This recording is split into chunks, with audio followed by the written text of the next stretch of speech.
तो दोस्तों हम गाने जा रहे हैं, बहुत अच्छा नाच गीत। अगर अच्छा लगे लाइक सब्सक्राइब कमेंट में जरूर बताइएगा, ज़्यादा से ज़्यादा शेयर कीजिए। के भी अजय पतिया के भी अजय पतिया बलम परदेसवा के भी अजय पतिया बलम परदेसवा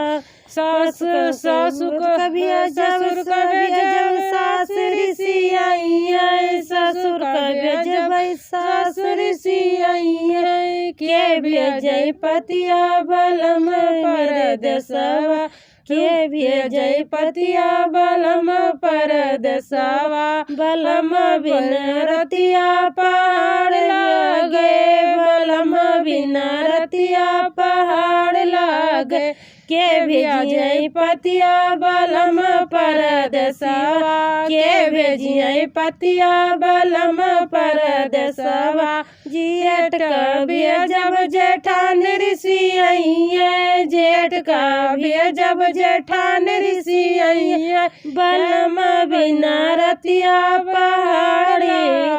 बलम बिना रतिया पहाड़ लागे के भेजिए पतिया बलम परदेसवा के भेजिए पतिया बलम परदेसवा देवर कभी जब देवरान ऋषि आई है देवर कभी जब देवरान ऋषि आई है बलम परदेसवा के ले जाइए पतिया बलम बिना रतिया पहाड़ लागे बलम बिना रतिया पहाड़ लागे के ले जाइए पतिया बलम परदेसवा के ले जाइए पतिया बलम परदेसवा नंद का भी जब नंदोई का भी जब नंद ऋषि आई है नंदोई का भी जब नंद ऋषि आई है के ले जाइए पतिया बलम